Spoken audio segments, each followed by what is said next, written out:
Hi, welcome to Vijay's info. இன்றைக்கி நம்ம back pain குழந்தைங்களுக்கு பெரிய பிள்ளைகளுக்கெல்லாம் பேக் பெயின் வருது இல்லையா? அந்த பேக் பெயினுக்கு நல்ல நிவாரணி ஒரு உளுந்தம்பருப்பு சாதம் வைப்போம். இதில் 1 கிளாஸ் உளுந்தம்பருப்புக்கு 2 கிளாஸ் அரிசி எடுத்து வச்சுருக்கேன். அதில் ஒரு 10 நிமிஷம் நல்லா ஊற வச்சுருக்கேன். 4 மிளகாய் வத்தல் சின்ன சின்னதாக கட் பண்ணி வச்சுருக்கேன். ஒரு 10 வெள்ளைப்பூடு, கொஞ்சம் ஜீரகம், தேவைக்கு உப்பு, தேங்காய் திருவல், நல்லெண்ணெய், இவ்வளோதான் நமக்கு தேவையானது. நல்ல பேக் பெயின்லாம் குணமாயிரும். இந்த சாப்பாடை நம்ம வாரத்துக்கு ஒரு நாள் சாப்பிட்டா கூட உடம்பு நல்லாயிருக்கும். இதை நம்ம இப்போ எல்லாத்தையும் சேர்த்து குக்கரில் போட்டு நல்லெண்ணெய் ஊற்றி தாளிச்சிட்டோம்னா ஈஸியாக வேலை முடிஞ்சிடும். அவ்வளோதான். நான் இப்போ குக்கரில் போட்டு சமைக்கிறேன். இப்போ நான் ஸ்டவ்வில் குக்கரை வச்சுருக்கேன். ஒரு 2 ஸ்பூன் நல்லெண்ணெய் விட்டுக்கலாம். நல்லெண்ணெய் தான் விடணும், அப்போ தான் நல்லாயிருக்கும். இப்போ இது எடுத்து வச்சுருக்கிற ஜீரகத்தை போட்டுடலாம்.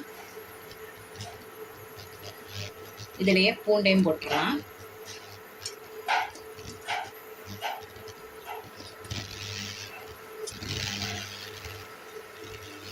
இதுலேயே மிளகாத்தூளும் போட்டுடலாம்.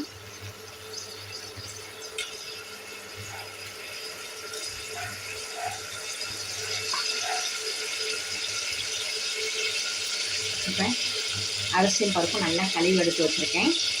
அதையும் இதில் போட்டுடலாம்.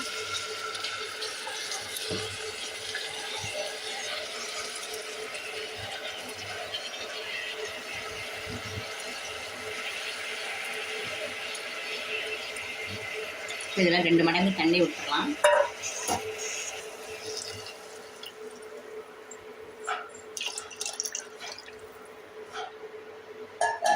இப்போ இதில் தேவைக்கு உப்பை போட்டுடலாம்.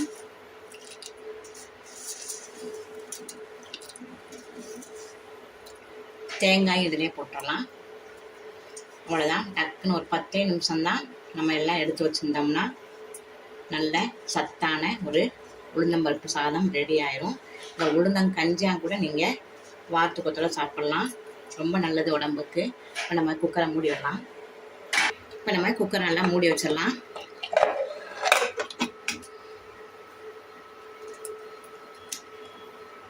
வெயிட் போட்டு 3 சவுண்டு வந்தோன்னு நம்ம இறக்கிடலாம். சத்தான ஒரு ஹெல்த்தியான உளுந்தம்பருப்பு சாதம் ரெடி ஆயிரும். 2 நிமிஷம் வெயிட் பண்ணுவோம். நல்லா 3 சவுண்டு வந்துருச்சு. இப்போ நம்ம ஓப்பன் பண்ணி பார்க்கலாம்.